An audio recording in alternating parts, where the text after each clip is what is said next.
Yoghurt තුනකින් මේ වගේ රසම රස කෑමක් හදාගන්න පුළුවන් කියලා ඔයාලට විශ්වාස කරන්න පුළුවන්ද?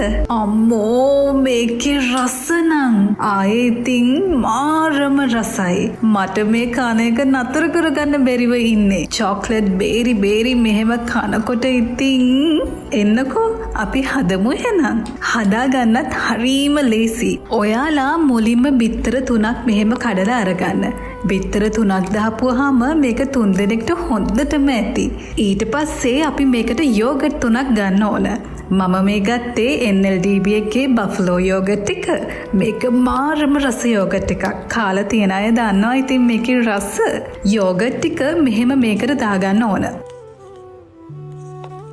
දැන් අපි වැනිලා තේ හැඳි භාගයක් වගේ දාගන්න ඕන. මේ දාන්නේ ටින්කිරි මිලිලීටර් 75ක් වගේ.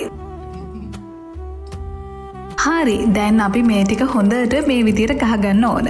මේ බලන්න මෙන්න මෙහෙම කෑලි මොකුත්ම හිටින් නැති වෙන්න මේක ගහගන්න ඕන.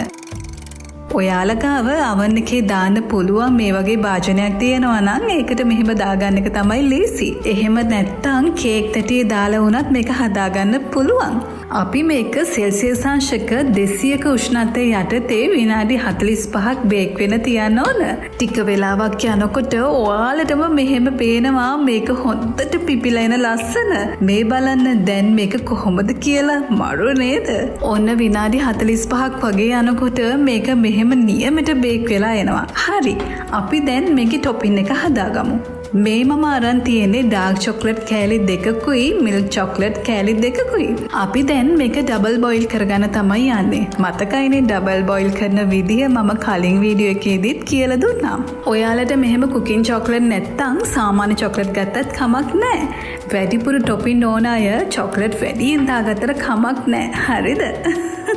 ඔන්න මෙන්න මේ වගේ මෙල්ට් කරගන්න ඕන. ඊට පස්සේ ඉතින් මේ චොක්ලට් ටික මෙහෙම මේකට උඩින් දාගන්න තමයි තියෙන්නේ. මේ බලන්න මෙන්න මෙහෙම මේක හොඳට මේකට දාගන්න ඕන. ඔන්න දැන් හරි. දැන් නම් ඉතින් තවත් ඉවසන්න බෑ දෙයියෝ. බලන්නකො මේකේ ලස්සන කටක් කාලා බලමු එහෙනම්. අම්මෝ මේකේ රස ඉතින් මේක මාරම රසක් තියෙන්නේ. චොක්ලට් බේරි මෙහෙම කනකොට මට මේක කන එක නවත්ත ගන්න බැරිව ඉන්නේ. හදලා කාලා බලන්නකො. ඇබ්බැහි වෙනවා ඉතින් මේකේ රසට නා. ඒ තරම් මේක රසයි. ඔයා හදලා රස කියන්නකො. අපේ channel එකේ මේ වගේ රස රෙසිපීස් ගොඩාක් තියෙනවා. ඒවත් බලන්න, ෂෙයා කරන්න, ෆලෝ කරන්න අමතක කරන්න එපා. එහෙනම් ගිහින් එන්නම්.